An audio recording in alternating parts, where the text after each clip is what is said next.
Hi, hello, and welcome to Verses and Paragraphs. It is 1 p.m. Nigerian time and 12 noon British time, and I still remain a Rumena amateur. Some people call me Mena. Today we'll be talking about polysemous words. Not really polysemous words, but they're talking about polysemous words. Do you know the meaning of polysemous words? A polysemous word is a word that has more than one meaning. Take for instance the word beat as B-E-A-T. You can beat someone as in hit the person. You can try to beat someone at something. For instance, you want to beat someone at being the first in the class. Beat can also mean pulsate, like a heartbeat, boom, boom, boom, boom. And then you can also have beat as in a metrical beat, the beat of the drum. Now those are polysemous words. Now amongst polysemous words, we have the words that are called Janus words. Janus, as in Janus. Now Janus is from the Roman god who has two faces. So it's called, Janus is a two-faced Roman god. One face faces the beginning and the other one faces the end. And that's why we have the month January. January is gotten from the word Janus. Now, Janus words are words that have two meanings, not just two meanings. The one meaning is opposite to the other one. So if you have one word, that same word used in another context is the opposite of that word. Now I'm going to share some words with you. Thank you, Tokumbo. Sarafina is watching in Lagos. I don't know where Bukishonibara is watching from. I guess she's watching from Abuja, but thanks for tuning in. Now I'm going to talk about some of these Janus words. I'll repeat it again. Janus words are words that have two meanings, and each of the meanings is opposite to the other one. Now one of these words I'm going to read, and I'll be talking about them, is cleave. The word cleave. C-L-E-A-V-E. Cleave. Now, cleave has two meanings. Cleave could either mean you are cutting something into two. You're cutting something into two with a cleaver. They even have a knife that is called a cleaver. Or you are trying to stick something firmly. That's like cleaving to someone. So there you have a Janus word with two meanings. The word cleave, C-L-E-A-V, can either mean splitting in two or sticking firmly to another person. Then you also have the word dust. Now dust could mean particles. You're trying to dust the house. You're trying to dust the house. And dust at the same time, the opposite will be sprinkling things. For instance, if you want to dust icing sugar on a cake. So here you have one word, two opposite meanings. The first one is to make free of dust. You are dusting the house. So the house is too dusty, dust it. Or when you are baking, they always give directions. Dust icing sugar. So that means you are either taking away or you are putting. So that's one word, two meanings. A Janus word. Then we have overlook. Overlook could mean to look past. To look past something or something. So okay, I'm going to overlook what you have done. I won't be angry with you again. Or to look over. When you have a boss who wants to overlook your assignment. So one word, two meanings. Overlook. Overlook could either mean to look past what the person is doing, or you can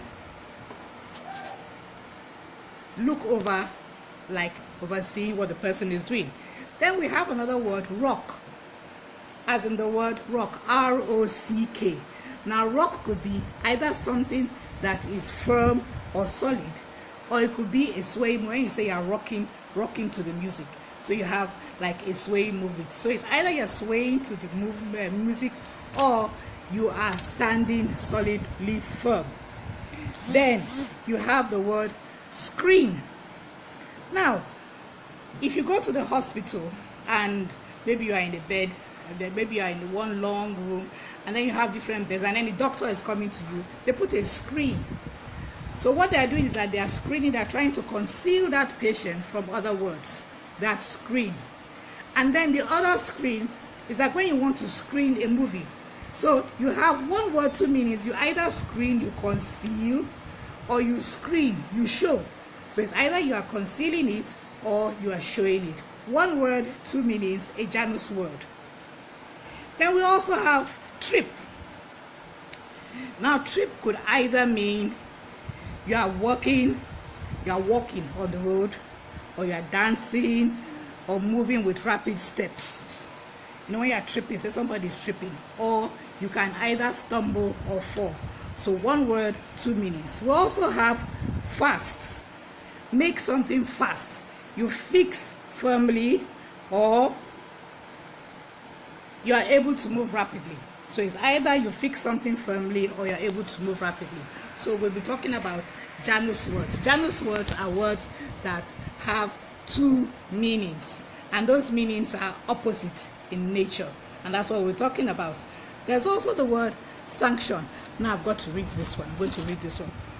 Sanction, to give effective or authoritative approval or consent to. You know, you say you want to sanction the proposal that was brought in. So you are giving approval. On the other hand, sanction could mean using force or threats to make somebody do something against his or her will. So these are Janus words, and Janus words are also part of polysemous words. Polysemous words, they have more than one meaning.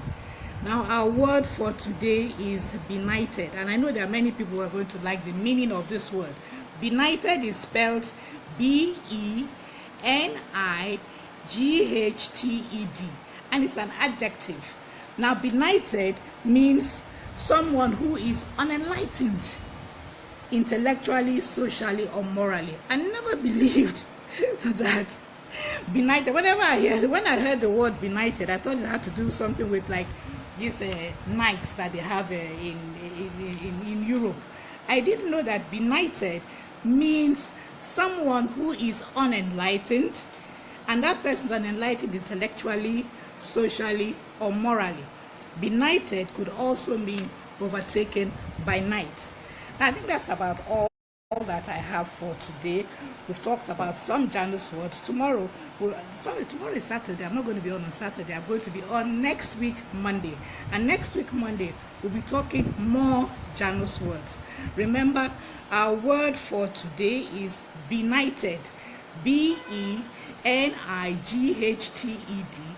and it is an adjective, and it means someone who is unenlightened. Not just unenlightened, the person is unenlightened intellectually, morally, and socially. I'd like to thank you for watching. Those of you who have tuned in, thank you to Kumbo, she's watching from Lagos. Sarafina, shout out to you. And thank you, Bukishoni Barre, watching from Abuja. Thank you so much. It's been nice having you on Verses and Paragraphs today. Do stay tuned for another episode next week Monday at 1 p.m. here on Facebook Live. Have a wonderful and pleasant weekend talking verses, paragraphs, and also trying out the new words. And for those of you who missed it, I'm always putting up the words on Facebook, so you can see the words and then also make use of them and then add them to your vocabulary so you can become a fantastic grammarian. Have a pleasant weekend.